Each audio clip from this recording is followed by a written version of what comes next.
काय मतलब वेता चावलाय का? हा? आणि काय बाजूला हो ना, लागेल ना. काय चाललंय तुझं? अगं पण मला बोलायचंय तुझ्याशी. परी मला वेळ नाहीये. वेळ नाहीये म्हणजे? मी एवढे आले इतक्या दिवसांनी लातूरून, मला माहितीये तुम्हाला मिस केलंय. हा ते सगळं ठीक आहे, इतक्या दिवसांनी आलीस वगैरे, पण मला खरंच वेळ नाहीये बोलायला. काय लावलंय तुझं? वेळ नाही, वेळ नाही. बस इकडे.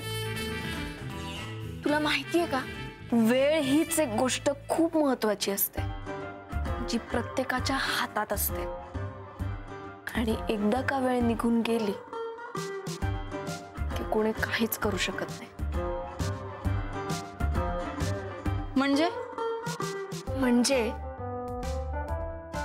मला कळलंय की मला बोलण्यासाठी तू जो काही वेळ घालवायची तो माझ्या भल्यासाठीच होता. म्हणजे अगदी अगदी कॉलेजच्या पहिल्या दिवशी आठवते, वॉशरूम मध्ये जेव्हा आपलं भांडण झालं होतं, तेव्हापासून ते अगदी आता कॉलेजच्या गेटवर मी बॅग घेऊन निघाले होते ना, तेव्हापर्यंत तुम्हाला जे जे काही बोललीस ते माझ्यासाठीच आहे. गुड. तुझं तुला कळलं ना. चला. हे माझं मला कसलं कळतंय? मला आईने रिअलाइज करून दिलंय. किती मूर्खासारखं मी ग्रँटेड धरत होते ना आयुष्याला. वा, म्हणजे आईचं तरी ऐकतेस तू. हो मग. आणि आता मी तुझंही ऐकणार. सायली, मी नेहमी म्हणायचे ना की तू रेणुकाची आई आहेस. आता मी म्हणणार आहे की तू माझी सुद्धा आई आहेस, मेरी माँ. त्यामुळे आई, मी आता ठरवलंय, मी तुझ्यासारखी फोकस जगणार आहे आणि तुझ्यासारखं राहणार आहे. माझ्यासारखं? हा, म्हणजे एकदम स्ट्रेट फॉरवर्ड. जे मनात येईल ते बोलून मोकळं व्हायचं. असं अभ्यासामध्ये पण एकदम फोकस्ड. हो, पण हे असं स्ट्रेट फॉरवर्ड जगणं आणि फोकस राहणं, या दोन्ही गोष्टी बॅलन्स करता आल्या पाहिजेत. ते मी करेल ग, तू बघच. म्हणजे आपल्या ग्रुपमध्ये बघ, नीरव कसा स्मार्ट बॉय, सम्राट प्लेयर आणि तू हिटलर म्हणून ओळखले जातात ना, तसं आता परी देशमुख बॅलेन्स्ड गर्ल म्हणून ओळखले जाते. Good, very good. आता सगळे असते ना तर तुझा हा बदललेला अप्रोच सगळ्यांनाच आवडला असता. सगळे असते तर म्हणजे सगळे इथेच आहेत ना. आहे तिकडेच, पण एकमेकांसोबत कुठे आहेत? का? काय झालंय? झालंय असं की रेणुका आणि सम्राट तर त्यांचंच काहीतरी वेगळंच जगतायत. धवल आणि सम्राटची मारामारी झाली, माहितीये ना तुला. नीरव आणि सम्राट जे खरं तर एकमेकांचे रूममेट्स आहेत, पण ते एकमेकांचं तोंडही बघत नाहीये. रेणुका माझ्याशी नीट बोलत नाहीये. या सगळ्यात भर म्हणून आजीला हार्ट अटॅक येऊन गेला. नाही थांब, अजून आहे. आता एक वेगळाच पेच आपल्या सगळ्यांसमोर आलाय. मनवा आणि धवलचा साखरपुडा ठरलाय. मनवा आणि धवलचा साखरपुडा? मी तिथे लग्न मोडून आले आणि इथे यांनी साखरपुडा करायचं ठरवलं. हे कधी ठरलं? वजा आनंदाची बातमी आहे. आपल्या वर्गातला सर्वात धतिंग पोरगा धवल मिठबावकर आणि आपल्या वर्गातली सर्वात शांत मुलगी मनवा राजे यांच्या घरच्यांनी लग्न करण्याचे योजिले आहे. त्यामुळे सगळ्यांनी टाळ्या वाजवा. Silence silence. मित्र हो, ही बाब नुसती टाळ्या वाजवूनच नाही तर मोठ्याने ओरडून जल्लोष करून सेलिब्रेट करण्याची गोष्ट आहे. प्लीज टाळ्या, शिट्ट्या, जल्लोष प्लीज. काय चाललंय तुझे? बंद कर.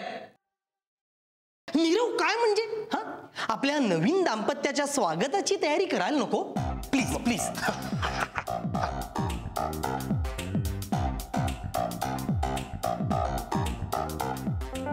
अरे अरे नीरव, तू काय करतोयस? नीरव, चक्र्या, तू फालतूपणा करू नको सगळंच. तो त्यांचा पर्सनल मॅटर आहे. तू कशाला बोंबाबोंब करतोय सगळीकडे? बोंबाबोंब कसली? आणि जर ही गोष्ट अधिकृत आहे तर बोर्डावर यायला काय हरकत आहे? मी म्हणतो तू ठरवणार का काय? स्वागतम स्वागतम स्वागतम सुस्वागतम. या या या आपल्या वर्गातल्या सगळ्यात भाग्यवान फ्रेश कपलचं स्वागत करा. टाळ्या, शिट्ट्या. ए आपे गप. चक्र्या काय चालू आहे रे? काय चाललंय म्हणजे धवल? कौतुक सोहळा आहे तुमचा. बाकी काय मग आम्हाला साखरपुड्याला बोलवणार की नाही? मग काय मित्रांनो, आपल्या मित्रमैत्रिणींच्या साखरपुड्याला जायचं की नाही मग आपल्याला? ए गप्पा रे गप. काय हो चक्र्या, तुला काही दुसरे काम धंदे नाहीत का? नाचो धमाल. कॉंग्रॅच्युलेशन्स भाई, आपल्याला कळलं आणि आपण लगेच सगळी तयारी केली. तू काही टेन्शन घेऊ नकोस. पण धवल, आपल्याला वाटलं नव्हतं की तू मानवाच्या प्रेमात पडशील. तसंच असतं रे सगळं सचा. कोणीतरी म्हणून ठेवलेलंच आहे, अपोजिट्स अट्रॅक्ट, विरुद्धाकर्षण. म्हणजे बघ ना, मनवासारखी सुंदर, शांत, नाजूक अशी मुलगी, तिच्याकडे धवल सारखा फालतूड मुलगा अट्रॅक्ट होणारच नाही का? चित्रण, मी तुला आधीच सांगितलंय तसला काय नाही आहे. बरं मग असं नसतंच तर मग नीरव मनवाच्या प्रेमात कसा नाही पडला अजून? सांग ना, तूच सांग धवल.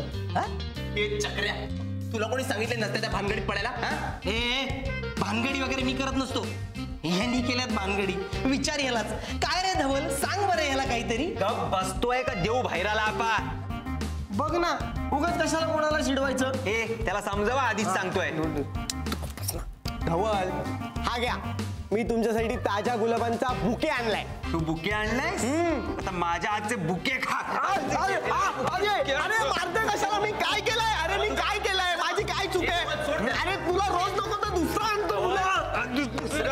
अरे मारू नको.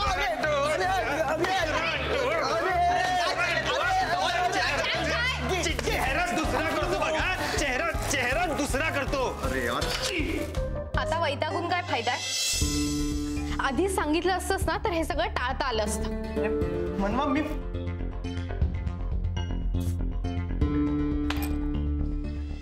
काय विचारतोय मी? हा हा कोण आहे? हा बघू हा ह्याला बघितलं. कशाला? काय?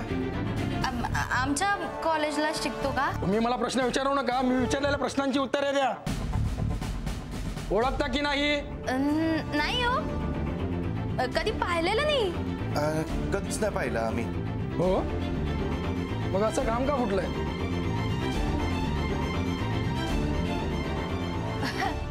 घाम आओ काका, उन्हाळ्यात अख्ख्या महाराष्ट्राला घाम फुटतो, त्यात आमचं काय? वा वा वा वा, चेहऱ्याचा रंग उडालाय तो पण उन्हानीस का? नाही, ते फायनल एक्झाम जवळ आल्यात ना, खूप अभ्यास असतो आम्हाला. आणि त्यात याच्या आई म्हणाली की ए ग्रेड नाही मिळाला तर घरी घेणारच नाही, म्हणून ते जरा. हा मग जा अभ्यास करा, उगाच नको त्या भानगडीत पडू नका या पोरासारखं. नाहीतर जा याच्यासारखंच वर.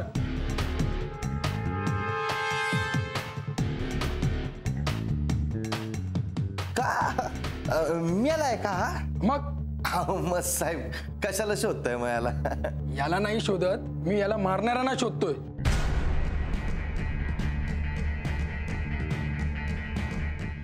एवढ्या मोठ्या घरात राहणारी मनवा आपल्या अशा छोट्याशा घरात कशी काय ऍडजस्ट होईल हो?